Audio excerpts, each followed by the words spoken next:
Celtics lost the NBA Finals in 6 games, in part because Jayson Tatum didn't take over. Despite scoring over 20 points per game, he only shot 36.2% in the finals, and he averaged just under 4 turnovers each game. By the way, that is not good. Carrying the load presented by the Chevy Silverado, Jayson Tatum is the first player in NBA history to commit 100 turnovers in a single postseason. LeBron James has the second most all-time, 94. Dwayne Wade committed 90 in the 05-06. But here's a look at some better stats for you. Jayson Tatum is only the third player in NBA history to score at least 600 points with 150 rebounds and over 140 assists in a postseason. James did it in 2014-15 and 17-18, and Larry Bird did it in the 86-87 season. Here is Tatum after the game on the loss. It's tough. Getting to this point and not accomplishing what we wanted to, it hurts. And, we all could have did things better. I feel like I could have done a lot of things better. Start the daily thread there. I'm not going to lie. I watched that post-game coverage, Max and Tomase back here with me yesterday. And I was just like, my heart ached for Jayson Tatum because I did feel bad for him. He didn't want to perform in that manner, Cedric Maxwell. But the question is, was this just growing pains for Jayson Tatum? Is he just young and this was something to build on? Or do we need to worry that maybe he was exposed and he's not the guy and he's not the superstar we all thought that he might be? I think that if you look at him, I don't think he was exposed. I think he just shot poorly. With Jayson Tatum, he's a tremendous asset. First team all NBA. The records you talk about. I'll say it again, when Larry Bird played in his first championship game, the difference in the greatness of Larry and where he has to get when I talk about Tatum is Larry Bird averaged 15 points, but he averaged 15 rebounds, 7 assists, had 14 steals in the series. That's the difference, and that's where he has to grow. But I'm not selling he's the cake that I want. All I need is the icing to put on it. And that's the icing, all those things he has to do better at. So I don't sell him out right now as a young player who's learning. I don't understand this. I get it. The Celtics lost and Tatum didn't play well at the end, but we're just going to ignore the fact that he outdueled Kevin Durant. He was a better player, mano a mano with Kevin Durant in the first round. And then he dropped 46 on Giannis in a must-win Game 6. And then he had a 26-point double-double in Miami against Jimmy Butler. We weren't saying he wasn't ready for the moment then. He wore down. It was so obvious watching him. Max, how many times did we see him front rim a fall away, air ball a 3? His layup attempts were coming up short. That's not Jayson That's not Jayson Tatum. He finishes that when he is at full strength. He was worn out. There was nothing left. Yeah, people hate the fatigue conversation. I totally agree. Max, but it's a real thing, right? Like, it felt like he didn't have his legs in this series. Well, here's the thing that I think if you look back on it, you weren't able, and this is when I think you have to have a little bit more talent around him, when you can spell him. When they were able to take out Curry and put in Poole, then Curry came back in fresh later in the basketball game. You were playing Jayson Tatum 42, 43 minutes a game, and he did not. I would totally agree. He had no legs for those jump shots, no legs attacking the rim, and those were mistakes. If you look back, and Ime's going to look at some of the things and said, well, maybe I could have spelled him with another player, but who are you going to put in at that particular time if you looked at your bench? Yeah, you looked at the way that, Steve Kerr was able to manage his bench and give Steph Curry sometimes 3, 4, 5 minutes just to sort of catch his breath, get his legs fresh again, because you had guys that you could bring in and shoot. My question to Max is, obviously you hope that Brad Stevens builds the roster so that isn't an issue in the postseason.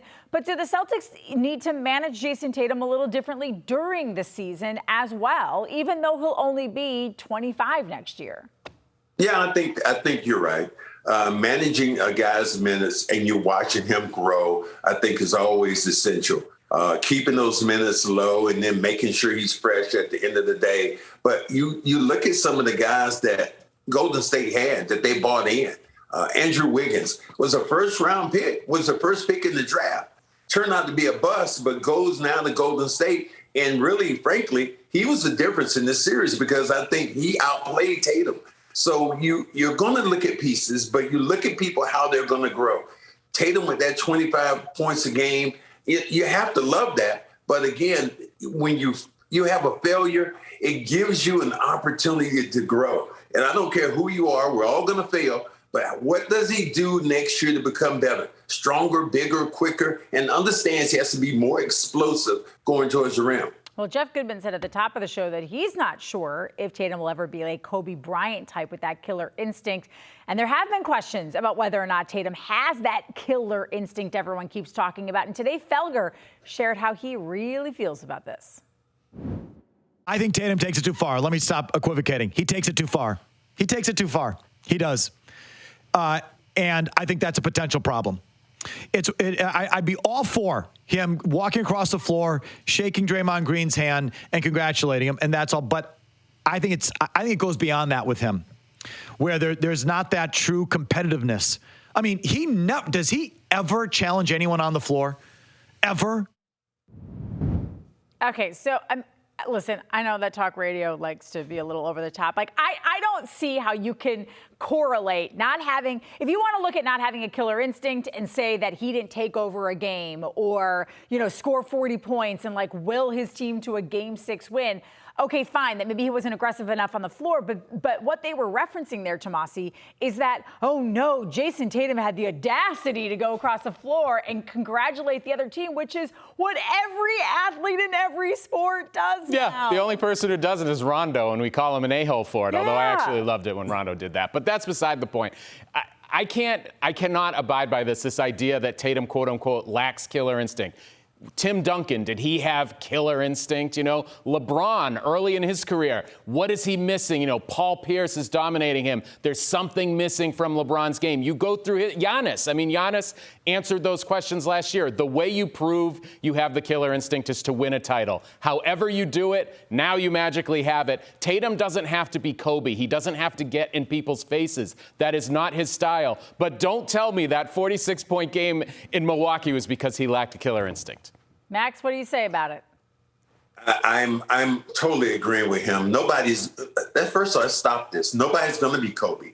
And for you to go out and say you can't congratulate another guy once he wins the series and it's over, that is an a-hole. You have to be in a position where the series is over.